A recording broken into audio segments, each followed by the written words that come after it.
pleasure meet. I'm your host, Jason Johns, joined today by my co-host, Scott Lindsay. Scott, how are you doing today? Doing fantastic, Jason. Got to tell you, very excited to be on the show with you and our guest, which I'll let you announce in a second, but to be between two bona fide Montanans as a Yellowstone fan is quite exciting. I'm sure it is for you, but that is correct. Lacey and I grew up together, and we lost touch. It's actually a great story. We lost touch probably 10 years before I ran into you in Orlando at TD Ameritrade conference. Like walking around a corner. I know, it was wild. At a conference. Very it was serendipitous, right? I mean, small world. We're both at the conference. So our next guest is Lacey Shrum, founder of SmartKX. Welcome to the pod, Lacey. Thank you so much. I'm so happy to be here. Well, we're happy to have you, and I think what you're doing is fascinating, and it's something that I think should have been done way sooner than it has been. It's just one of those afterthoughts. So why don't we jump into kind of your background, upbringing, and then we can get into SmartKX and what led you to launching it. Yeah. Well, where would you like to start? Well, obviously, I want you to start in Montana, personally. Our families have been friends for, what, 3 generations? I think we're the third, maybe fourth. Maybe fourth. That is correct. Yeah. Yeah. So yeah, grew up in Montana. I took a different approach when I graduated and decided that I was going to go to the University of Texas right out the gate. So I left after my senior year and went to Texas, went to law school afterwards at SMU here in Dallas. And really, obviously, like, law had a lot of impact of what I'm doing now, but the entrepreneurial journey, I know that you want to talk about being in Montana and just having that kind of in your blood. Now there's books and courses in colleges to go be an entrepreneur, and really it's just so baked in who you are when you grow up in Montana in a ranching family, or just, everyone owns businesses there and solves problems and creates value. So went to Texas, went to SMU, just by happenstance got into the RIA world and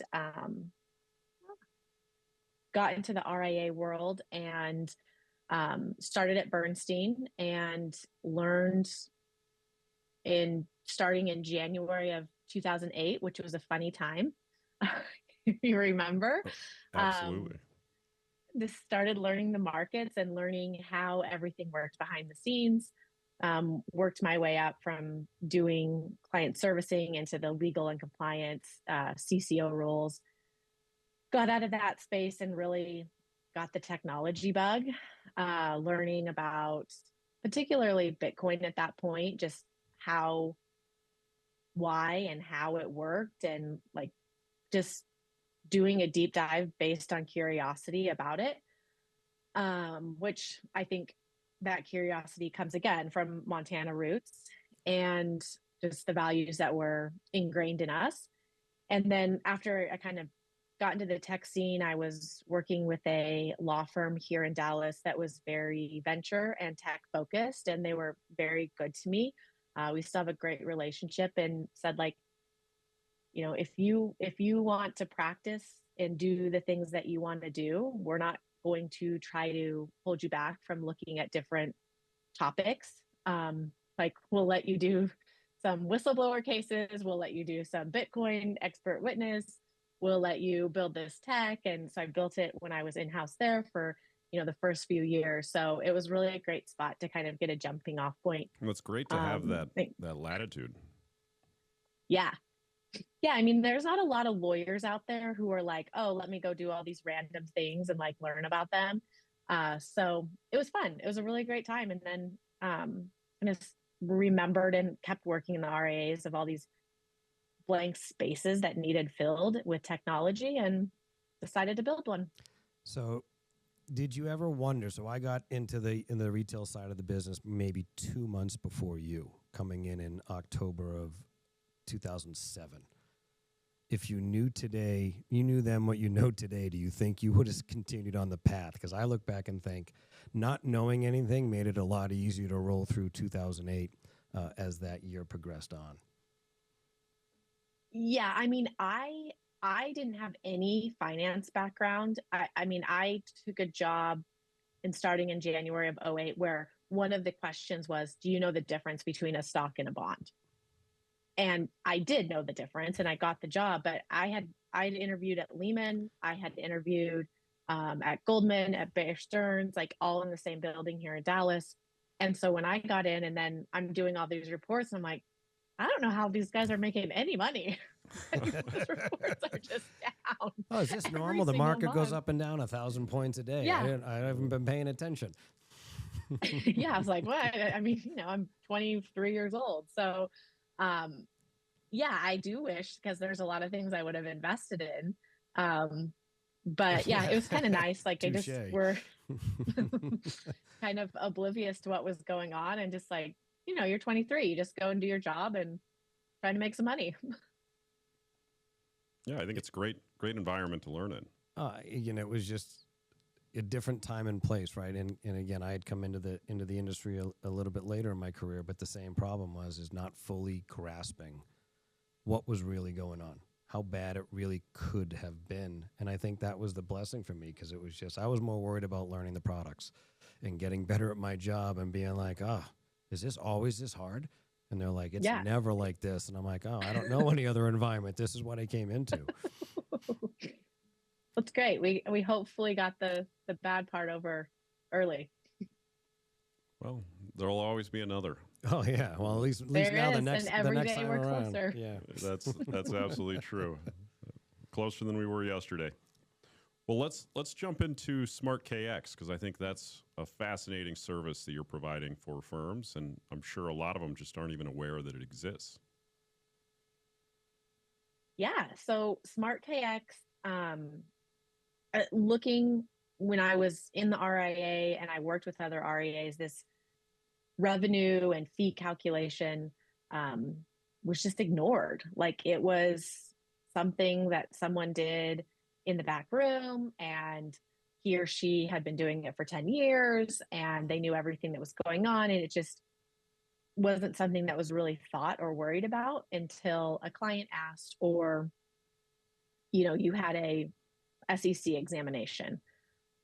And so, and I even to this day, this was 8-10 years ago when I started looking at this project, like I'm the only technology in our industry, we call it the Kitsy's map of technology. It has all the different tech out there in each individual segment.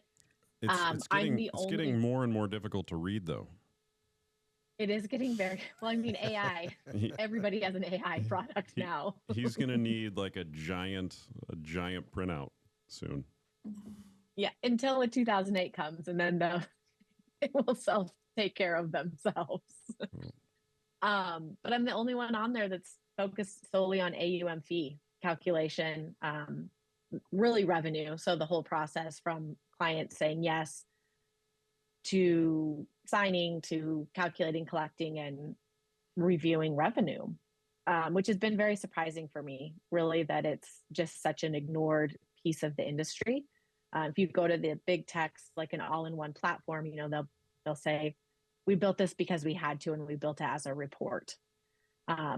We were building performance management software, trading, rebalancing, whatever it may be, and we had to run a billing report. So we built these as an add-on reports. And so that's proved to be a huge opportunity for us, because we've really been able to discover just all these inefficiencies and these places where it's broken, and everyone's kind of just accepted that for what it is.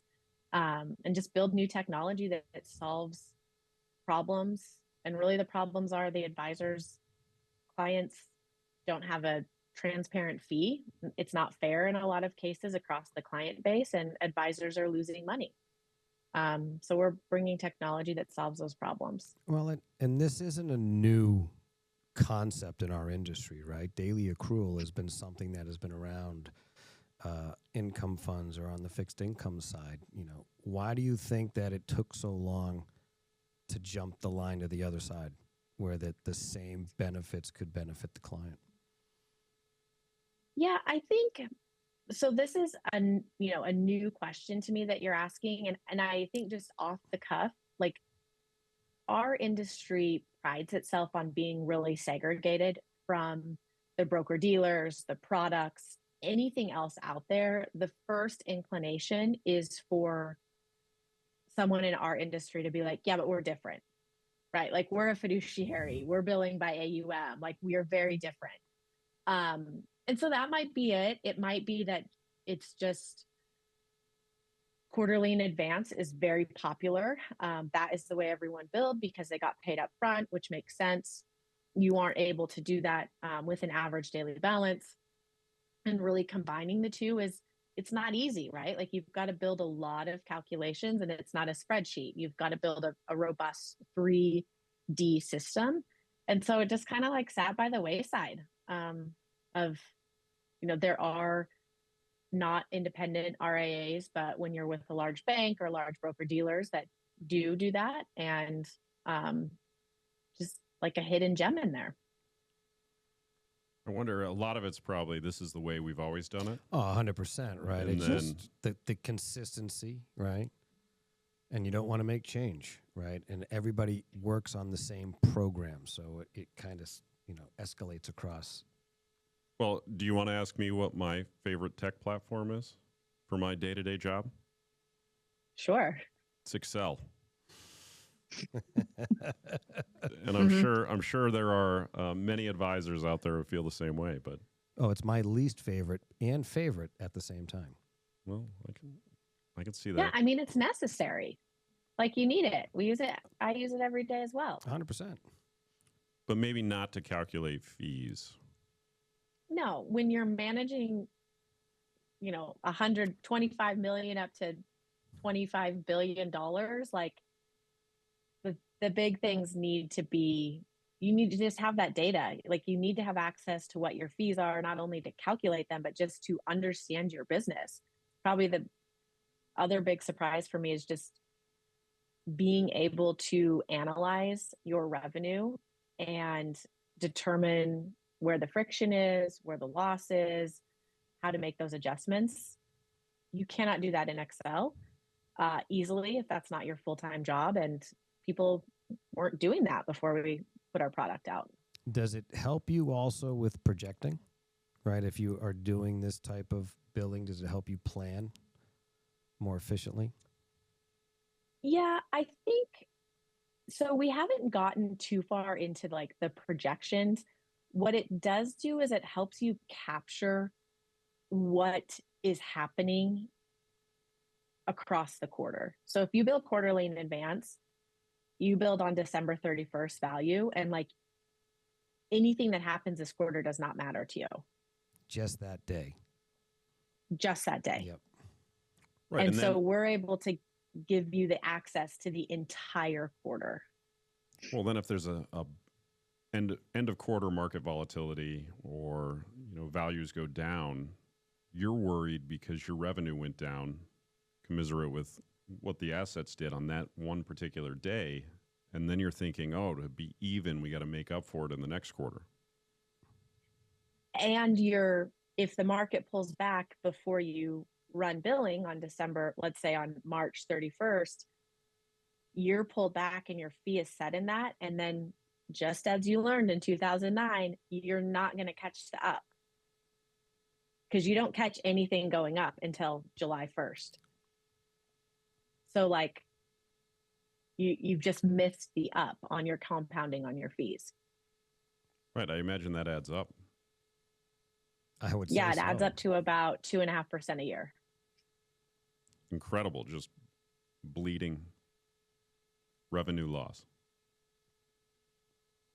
Well, again, in the missing, all right. It's just that snapshot in time. And again, we still do some billing on our side, right? And I think they would do that maybe in the SMA world, the same deal. But the friction it could unnecessarily create because of timing, not because of the market, not because of performance, not because of returns, just that day, maybe the bill's high, the next day the market's down, then the client gets the statement, right? And it just creates all these additional friction points. And I imagine that this is going to help a lot to potentially smooth out some of those points with customers and clients. One of the biggest friction points we see is that if a client takes out or deposits cash in the middle of the quarter, advisors will do this cash flow calculation. And so all of them, really like this feeling of like, oh, well, we're doing cash flow calculations. And we tried to build it for our users. And when we got into the math, we're like, this is it's worse. Like, it feels good, but it's actually worse. Like, you cannot calculate a fee on a blended rate as the cash flows are coming in and out. Like, it breaks the math. And there's just all these friction pieces in quarterly in advance, and then cash flows makes it worse. And it's just sort of like covered up, like plaster's been put on the wall, and it's just like, don't touch this. Like, just let it be. And it's a hornet's nest in there. And even if you're making adjustments or attempting to make adjustments based on cash in or out of the account over that billing period, it's extremely onerous and time consuming, right?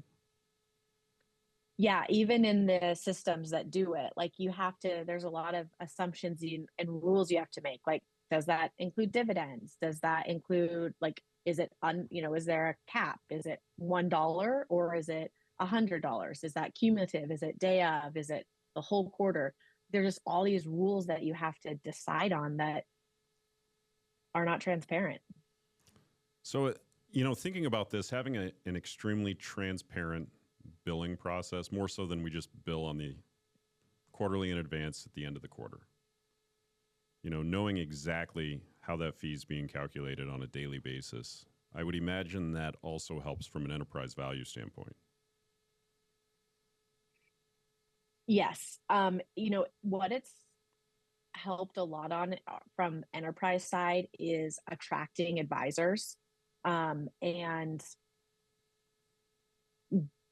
giving them tools to mitigate those risky conversations with clients of, hey, you just billed me and now the market's gone down.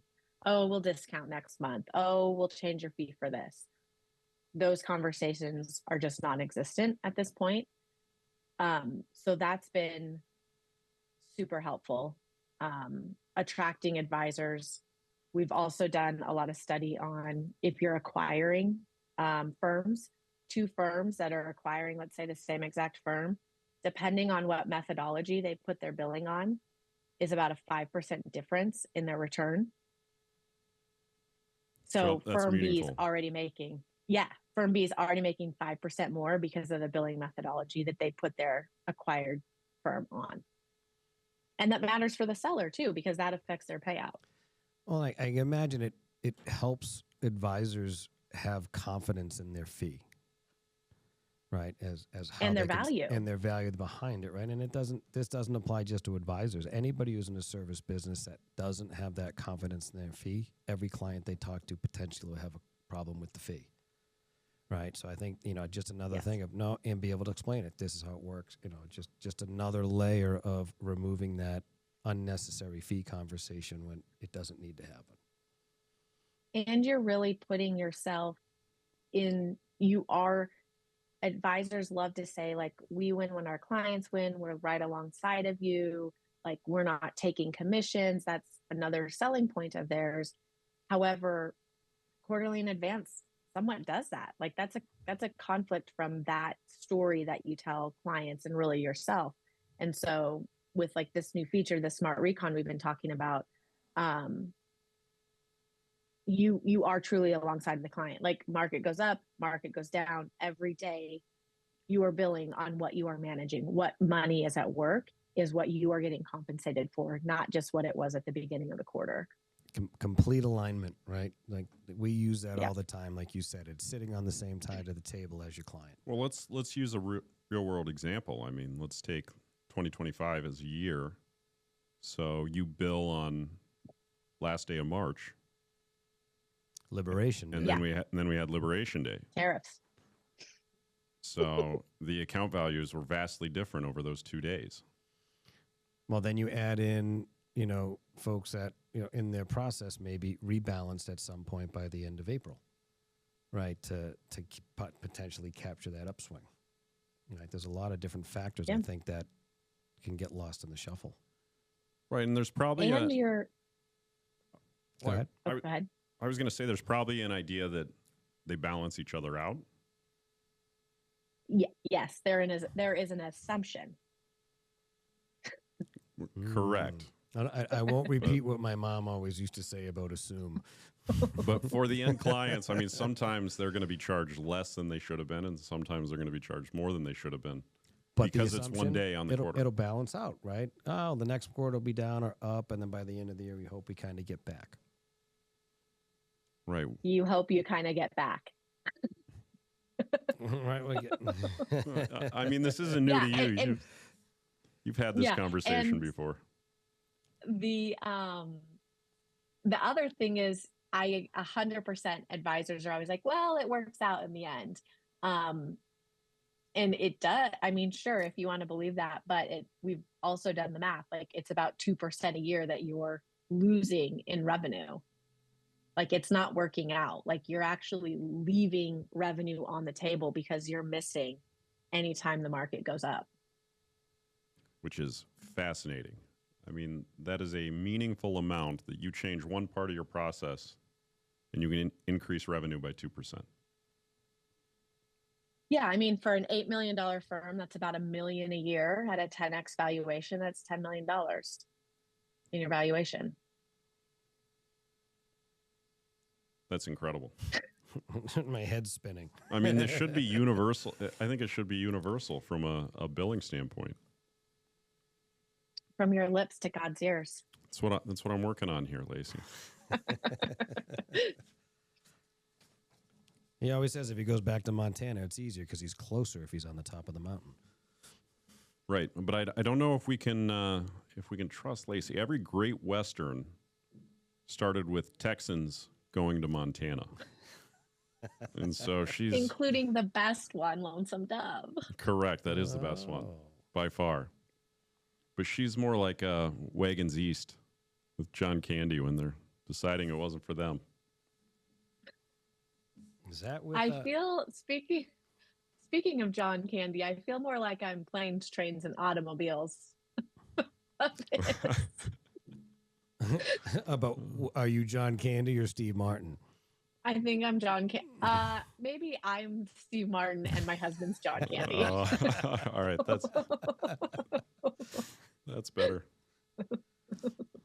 I wonder how he likes selling shower curtain rings. Oh yeah, that is exactly what he sold. Well, we're getting off topic, but what is one thing from your conversations with firms? What is their aha moment? Their aha moment, I think with any billing, when you can show them the data of how their current system is not working, both from a numbers perspective, like how much money they're leaving on the table, and that can be captured with just optimizing. And then also their numbers, when you start to show them, like, here are basic numbers you should know about running your business. What's your average client profile, which they usually know, what's your average client's AUM? Maybe they know their average client spend, but what's your average blended rate across your book? So most advisors will say, oh, it's 80, maybe 85, 90 bips. And like, we find it's about 60 to 70 bips. And so it's significantly lower than they expect. So when you start really pointing out things of where they're missing revenue that they've earned, and I think that's also really important because a lot of them shy away from, well, I don't want to raise fees. It's like, you're not raising fees. You are just capturing what you've earned, and you're being more efficient. So that blended rate, how many assets they have at no bill is always surprising. So those are usually those are usually the things that get people to make a decision and turn their head when they're looking at our product. But I got to imagine though that you catch a fair amount of skepticism initially.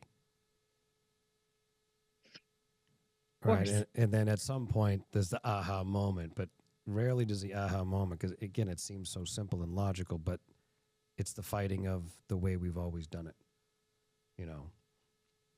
Not only the way we've always done it, but like, I don't want to mess with this.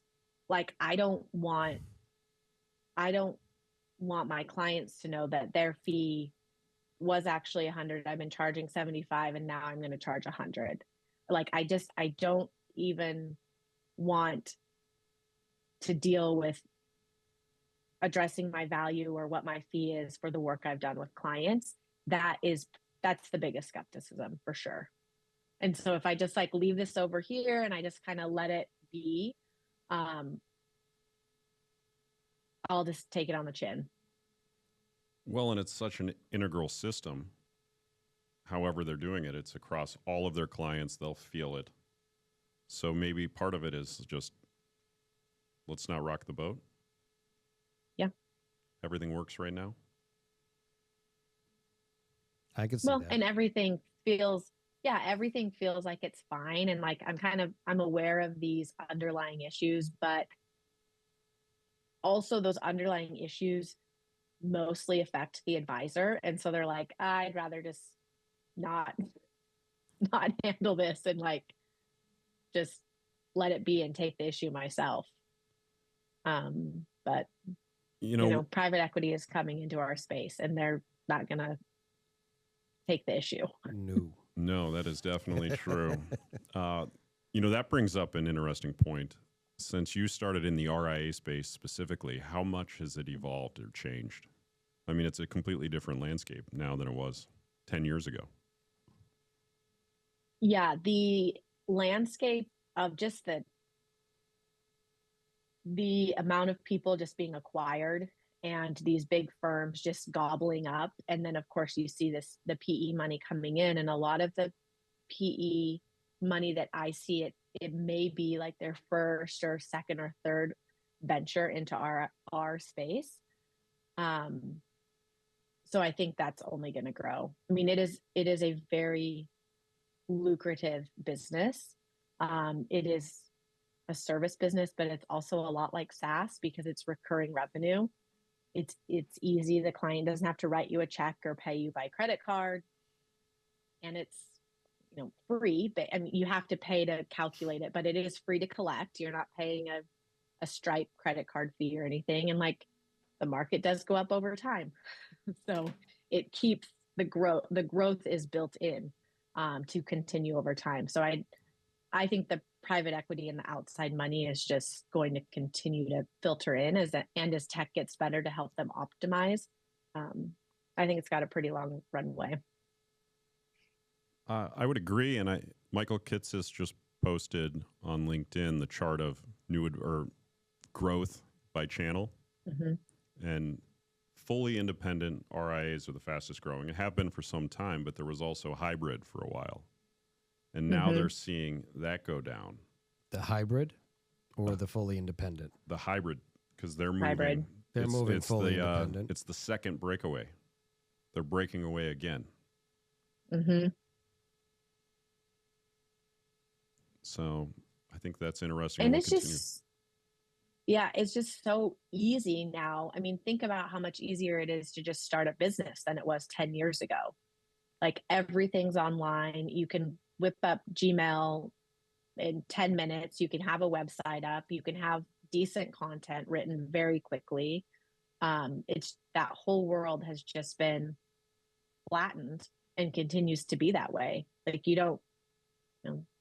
10, 15, even when I started 10 years ago, people were like, oh, so do you mail me a CD to like load the program on my computer?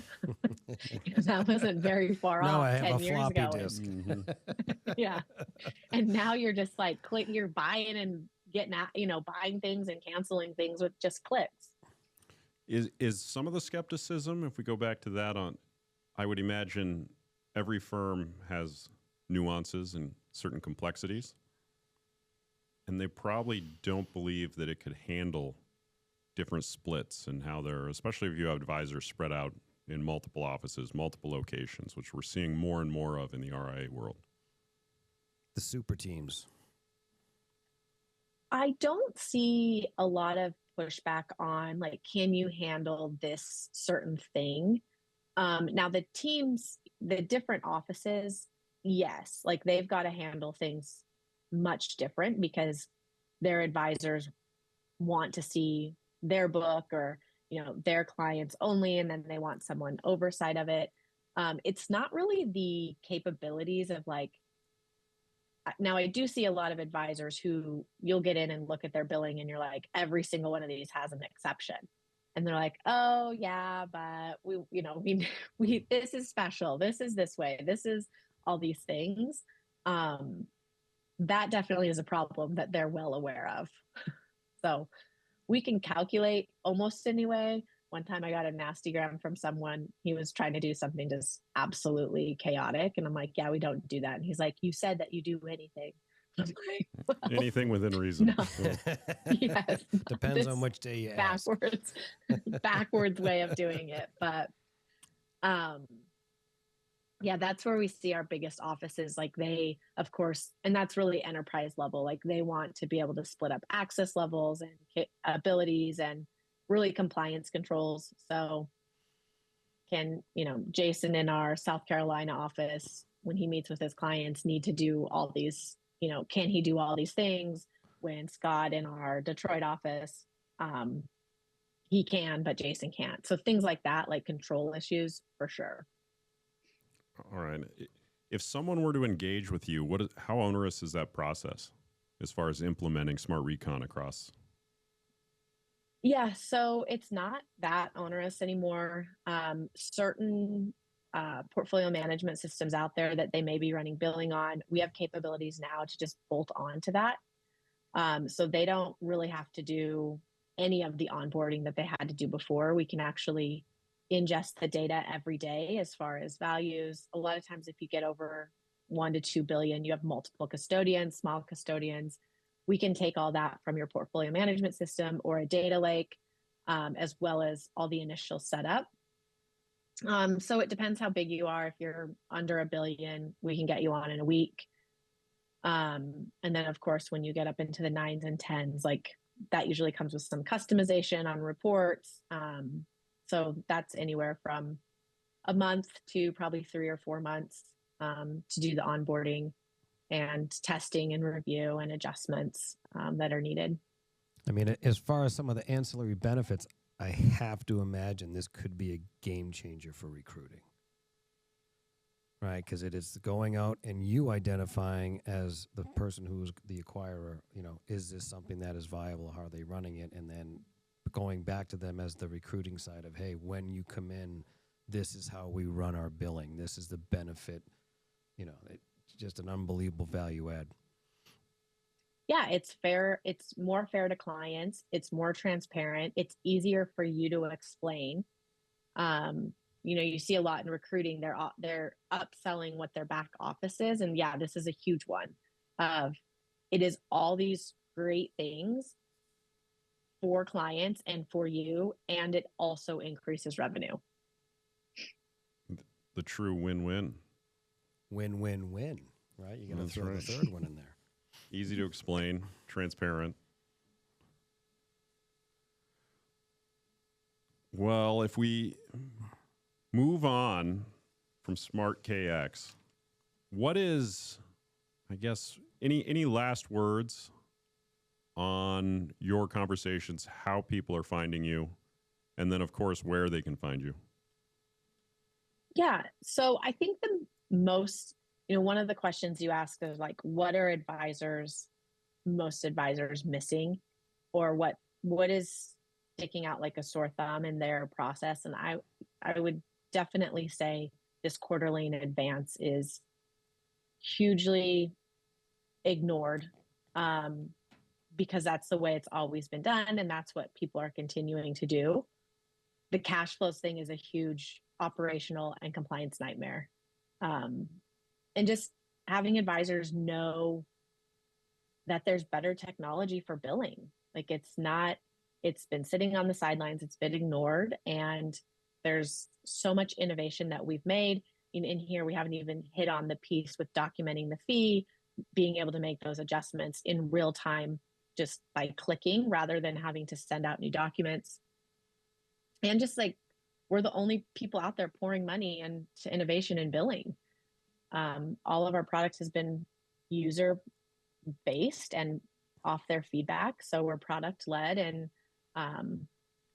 it's been really fun. Like we've been able to help a lot of advisors just have a lot more confidence in their system and be able to just truly ignore it, right? Be like, I know that not only do I have this great product, but I have this great team behind it that they are experts, and we are looking out for all the things, and we're building around all the issues that pop up and bubble up with running a business for them.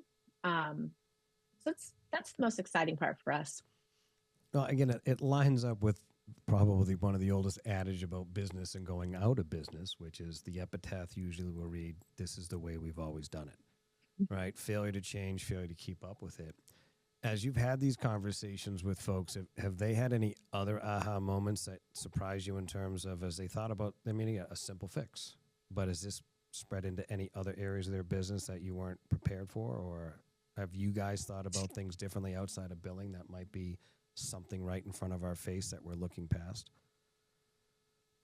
Yeah, our biggest piece outside of billing, which I'm excited, which is really where we started from, was we view billing as a 3-part cycle. So the documentation, here's what I'm going to bill you, the calculation, and then the analysis.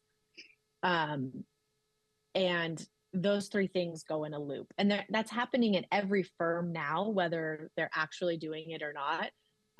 But those 2 things, the documentation should happen, the calculation has to happen, and then someone reviewing and managing their revenue should happen as well. But those are all manually kept together. Like someone's running those reports, somebody's putting those in Excel, somebody is trying to make all those things work, and we automate that in a 3-step cycle.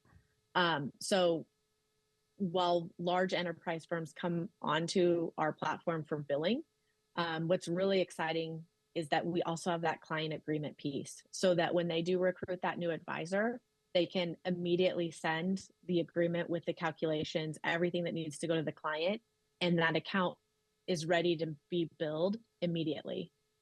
Whereas right now you're seeing anywhere from the shortest firm I've heard that they tell me they're doing it is under 20 days up to 9 months. So we can shorten that down into a few hours. Which that's the next, we have those capabilities, and our enterprise users will start rolling those out mid to end of this year, which will be really exciting. So if we think about the RIA firms that are currently on the platform, who do you find within the firm is the happiest customer? Is it the chief compliance officer? Is it the... They're never happy. Right. As you've been one before. Doing reporting, right? Yeah. Anyone who's on the reporting side. The happiest once we onboard is usually the direct user. And that's for a lot of reasons, but the biggest one is that we're product led. So that, the CRO is happy, we've made more money. The compliance officer is happy, we can check off massive compliance issues for them. The ops person's happy because things can run in an automated flow, but that end user is usually the happiest because at the end of the day, they're the person that we ultimately serve. Like they're the ones using the product, they're the ones in there every day. And so they're the ones that we get feedback from and reiterate and enhance based on what they want and need. So usually those are the ones that in the end we have the closest relationship with. Oh, that's great. Well, I encourage all of our listeners, if they're interested or they think there's a better way they can handle their billing, to check out Lacey at smartkx.io. Yep. And we're going to... Or if you just we've had actually a lot of people come in and ask us, like, could you help me do an analysis? I'm getting ready to sell.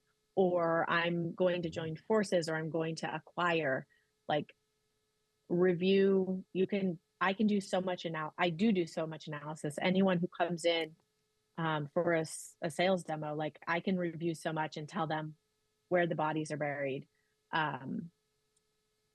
so quickly based on their public information. And so that's been really exciting to do too for those who have started to contact us in that regard. Like, can you help us see for ourselves or a target where gaps are that we could fill and see an instant return? Oh, that's pure value add. Oh, 100%. I mean, again, the people that are willing to admit they don't know what they don't know, right? And that's what this exercise, especially when you're at that critical point when you are looking to evaluate your business, a mistake there can be costly and catastrophic. Or a target. Right? Yeah. Yeah, exactly. Like, you target, if you have the methodology that makes the least amount of money, you target somebody who makes the most amount of money, and then you bring them back to the least amount. Again, like, you just lost 5% in your acquisition, and you don't really have any idea about it, right? Like, it all just kind of gets washed. It's like, oh, the market's moving, or, oh, clients, took out money, and it's just, that's not the case. Yeah, and it's proper due diligence. I mean, a friend of mine said the other day, any idiot can overpay for something. Yeah, but that's good. I'm going to use that. But on the flip side, any idiot can undersell their own product, right? I don't want to use that in terms of our guys, but the point made. Well, I think we're at this stage of the episode where we're going to get into some fun rapid fire questions, and this is where we can tie in a little sports. Perfect. All right. So I always get to start off. Jason gives me the super hard questions, right? I know you grew up in Montana. You're in Texas. You're doing in the RIA billing. What do you think is tougher, ranch life or the current state of RIA billing? Ranch life, 100 times. Have you ever ran a shovel? I have, just not on a ranch. Try picking rocks. Been there. Oh. Now the picking rocks, this is a parenting tip. I think picking rocks is the best punishment for children ever.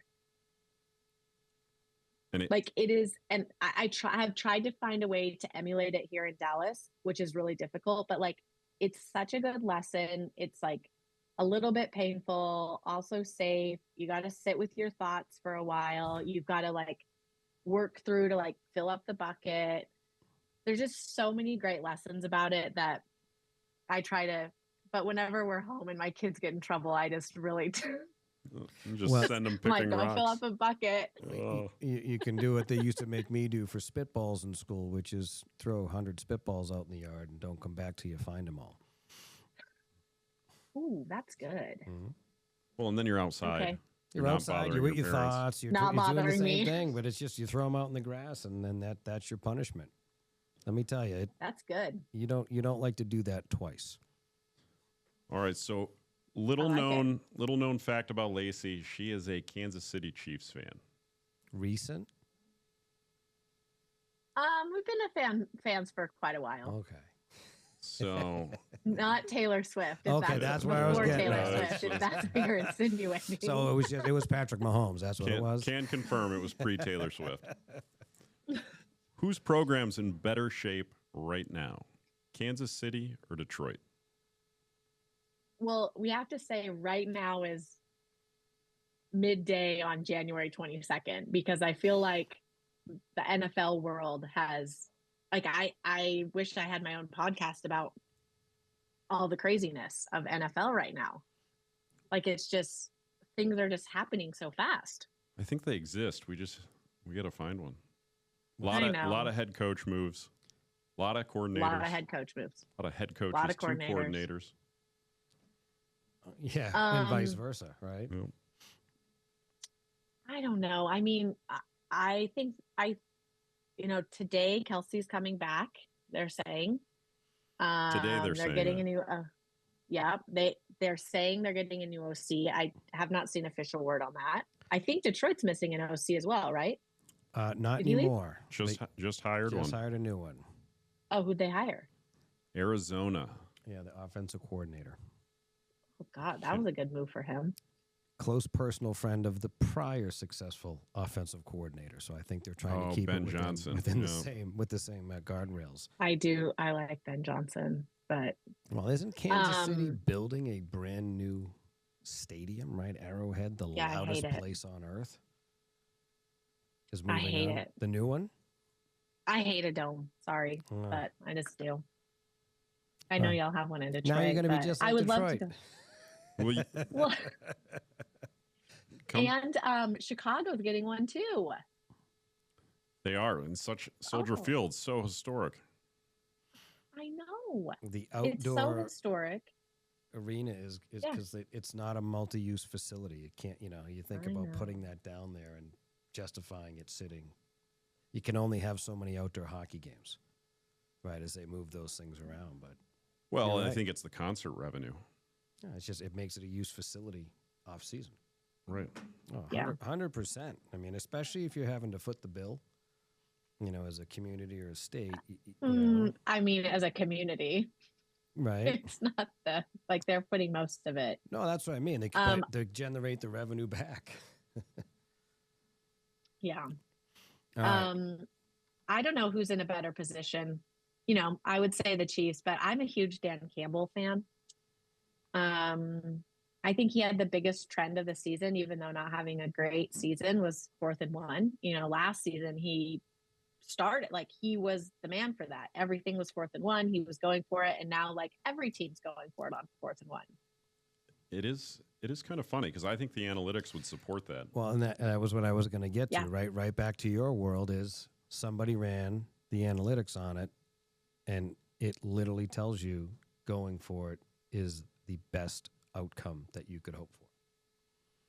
Now, I will also say somebody's ran the analytics on going for 2 instead of kicking every time. And it also is better to go for 2 than kicking if you do it every single time. Not boding well for kickers in the NFL. No.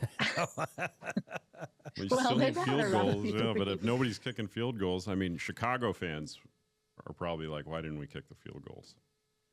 Well, and we had a few games this year where, again, live by the sword, die by the sword, right? I mean, I don't play football, but if I did, I'd want to play for Dan Campbell. I mean, he's a great guy. But me too. How many games did we have this year that we were going for those 4th and 2 inside the 15-yard line and not getting it? Yeah. All right. That's the downside. So Lacey's ever the diplomat, appeasing both fan bases. All right. So now you look. The next question you cannot answer: the Detroit Lions. What's your other team that you would love to follow in the NFL besides the Chiefs? Oh, I thought you were going to say other team, and I would say Texas Longhorns, of course. Who do I like to follow? I mean, I love the NFC because there's just so many quarterbacks over there right now, which is such a strange time in our playoffs. We don't have a Josh Allen. We don't have Lamar Jackson. We don't have all those people over all the quarterbacks, the Houston Texans quarterback. I loved following Mike McDaniel from the Dolphins, and I'm very excited to see him back in some good pressers because he didn't have any good pressers this year. And I think he's the best Twitter entertainment. I would agree with that. I like the 49ers. I like George Kittle a lot. I got to imagine if you're a Longhorns fan, obviously it is Arch as good in person. All right, we get to see him on TV, but well, I mean, halfway through the season, we weren't saying that, but yeah, but he had a nice rebound, and he's coming back. Yeah, we'll see. Yeah, but I really do love watching football. I love Kevin Harlan's my favorite announcer. That's probably the 11 o'clock game I watch almost every Sunday because I think he's the best announcer in sports. So there you go. When do you think daily accrual billing is going to come to the NIL? with these students moving so quickly Oh, when they sign their contracts. I mean, it almost has to be daily accrual, right? I should start pivoting my product. I think so. Absolutely. Well, I should do that. wasn't it John Calipari who has now got an insurance carrier to write insurance policies on the kids who move or leave after NAL? There's definitely other people thinking about what to do. Because the option's not going to be Troy Aikman, which is I'm not giving any more money to NAL, right?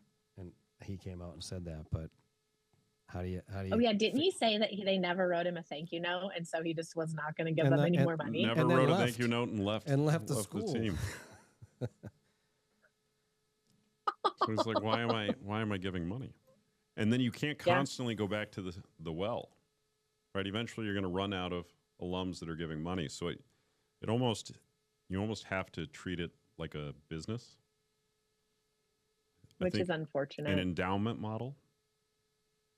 Well, again, I didn't get into, but like the way that I read the insurance, and again, I'm not an expert on this and don't pretend to be, but you would go out and let's say, you paid someone $1 million into the NAL for a student, and then there was insurance policy on it. The student leaves, the investor gets their $1 million back. But the reality is we know where the $1 million is going to go. Right back into the NIL pool.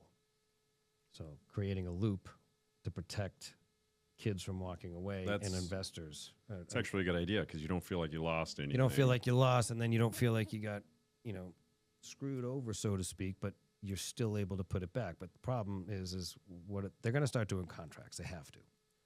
Yeah, I was going to say it's just a restrictive covenant on the player. And it's hey, you get paid this, and if you're here at the end of the year, you get this. It's this upfront program. I mean, we've seen it in any industry. It never works over the long haul. No, and it's probably really, at the end of the day, these are academic institutions. It's probably really difficult to pay attention in class when you're making $10 million being on the football team. Looking out the window at your brand new car. Well, that was on display on Monday in the national championship. Wasn't that was like a huge Twitter subplot that I saw was that, what's his name? Carson Beck. Yes. He was making a ton of money, and Mendoza, I'm sure he's made some, but their head coach wasn't making any money. No. And and they asked, did they ask Beck about class?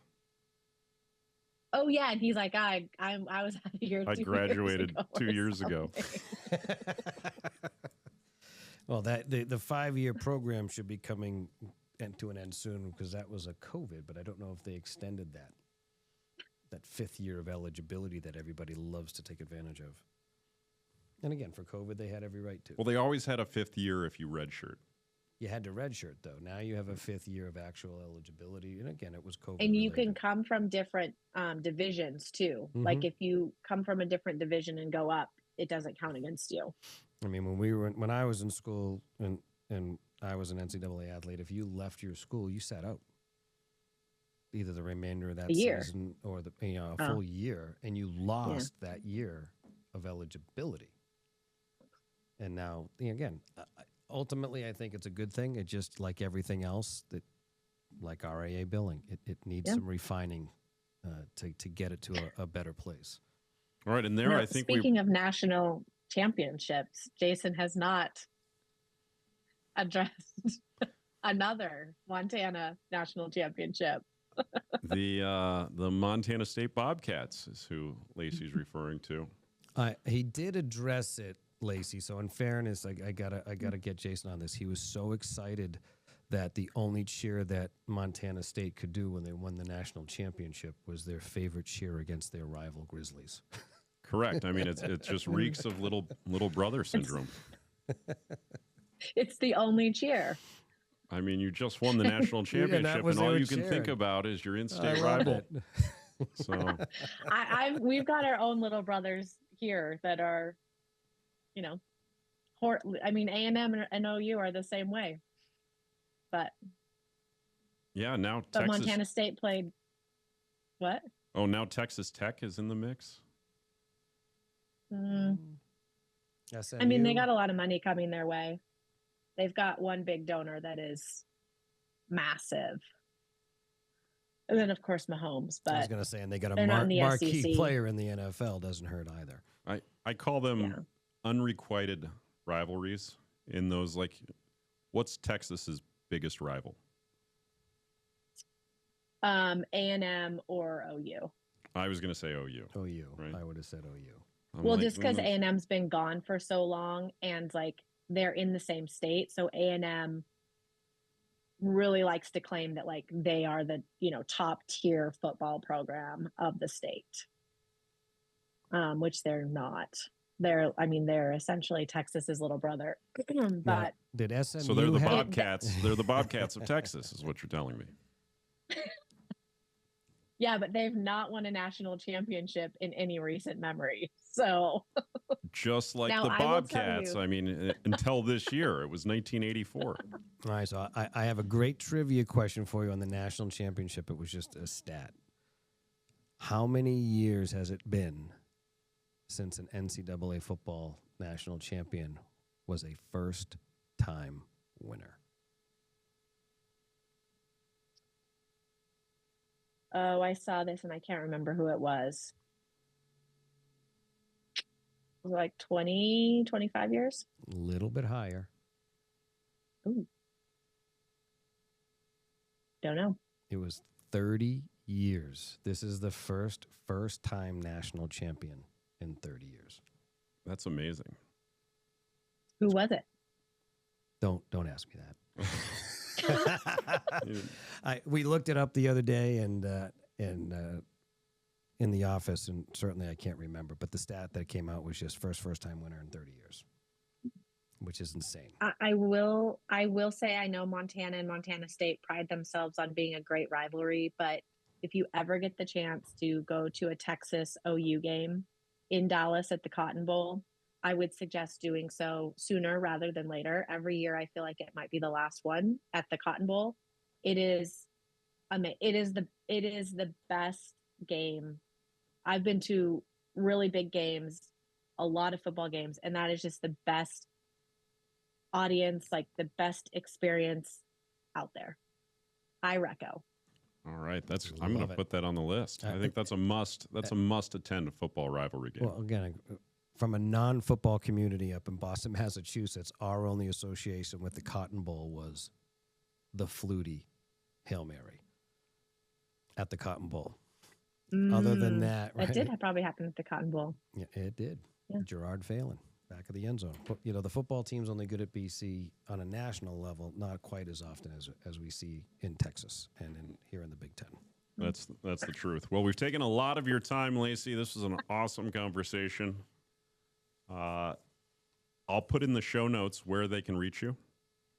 If anyone's curious or, at least just want to check it out, see if there's a better way to do things. I don't think that can hurt anyone. And you can always follow us on LinkedIn. We've got a lot of good content on there. So you can check us out and follow both SmartKX and myself there. Great to meet you, Lacey. Thanks for being on the show. Nice to meet you. Thanks for having me.